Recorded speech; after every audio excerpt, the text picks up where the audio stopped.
Good day. In this Going Deeper segment, we're going to reflect a bit on what's coming up this weekend in the message.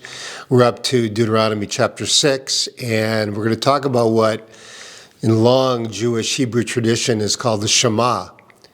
And it begins with, "Hear, O Israel, the Lord your God, the Lord alone," or "the Lord is one."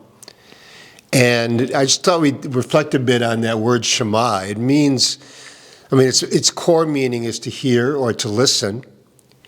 And one thing I'm not going to really get into in the message is what are the barriers that get in the way of our listening? And I suspect there's just a lot of them. And depending on your own situation in life, it could be all sorts of different things.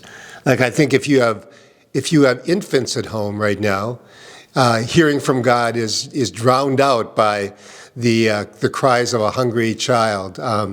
So there's all sorts of things that get in the way. So what comes to your mind? Yeah, I think these days, as you pose that question, what makes it hard to listen?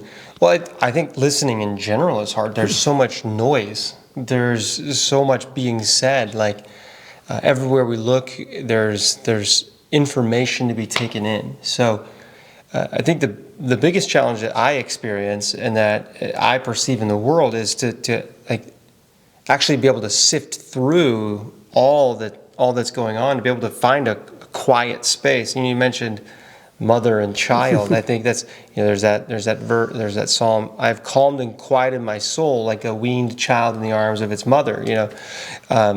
So sometimes little children actually help us focus in and eliminate some of all of the chaos going on around us. But I think we're in a time where there's so much information, there's so many great things even to listen to, but they're not necessarily God.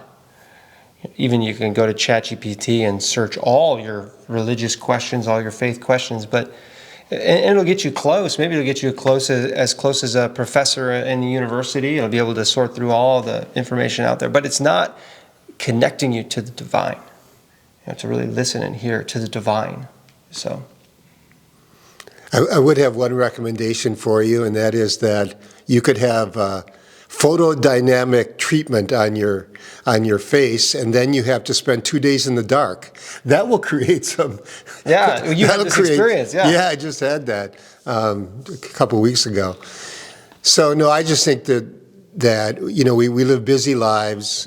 We have so many inputs, or can anyway.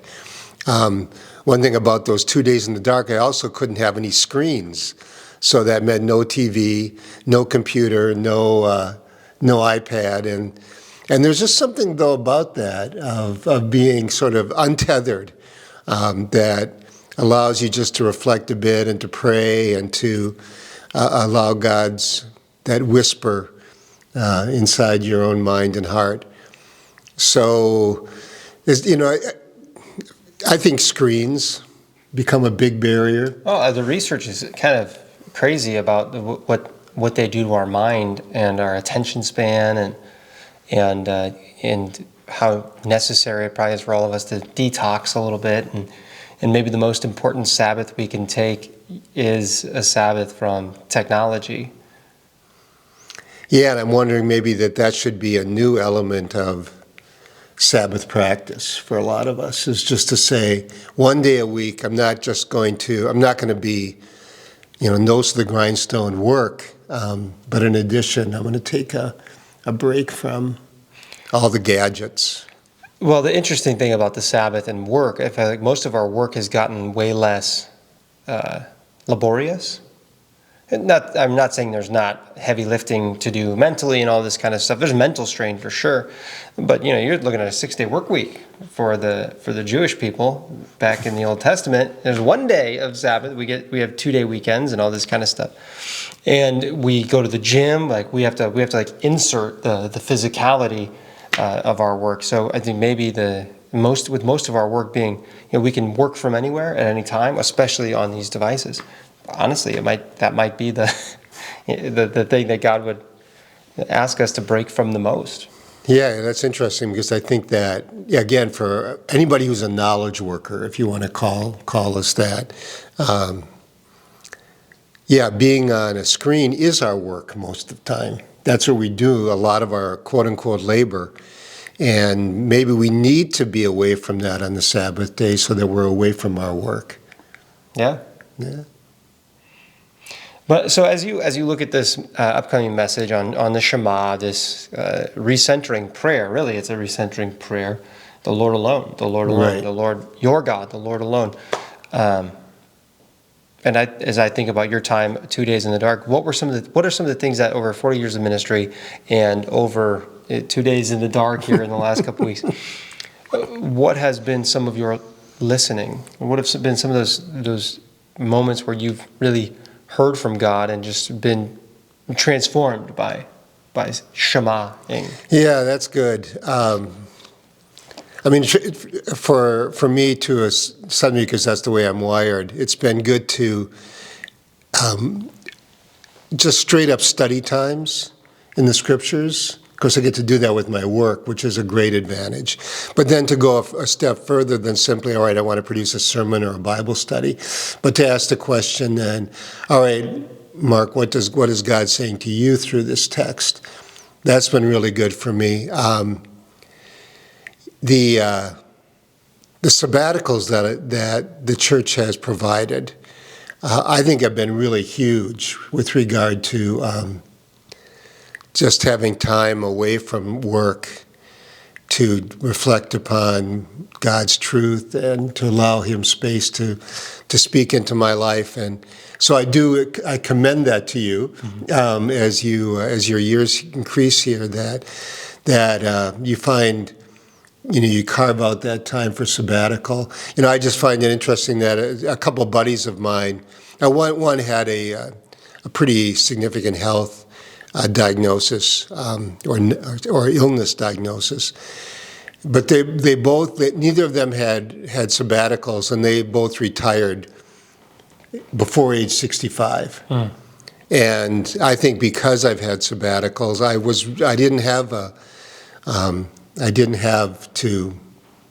didn't feel a need to retire early.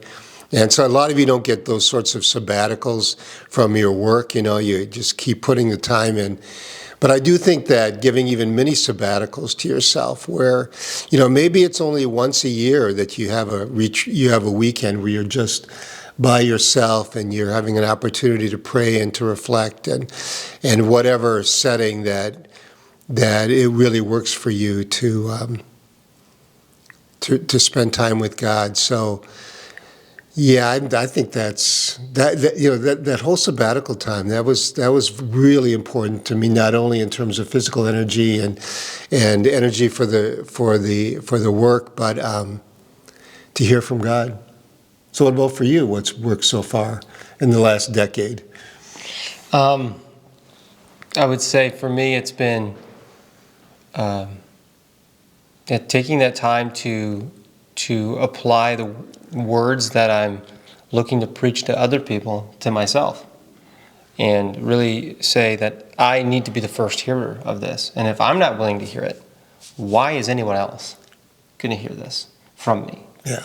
So not that it's about the message, not about the messenger, but for me being the messenger, if I don't, if I can't embody or authentically hold on to this message, then I'm not giving it the full weight that it deserves. So Right. That's been for me some of the blessing, and then just I think my wife, our journey together, and listening to her. Sometimes God sounds a lot like my wife.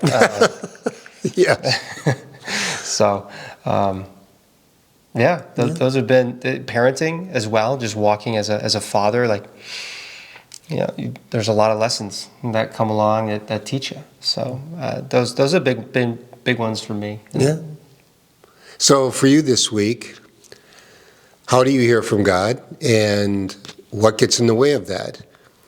I think that's worth reflecting on, and then then comes the more challenging question. Well, maybe they're all challenging, but how do you structure your life in such a way that you will hear from God rather than just from all the noise that comes out of the surrounding culture? Mm-hmm. I think that's good for the day. I think so. Have a great week.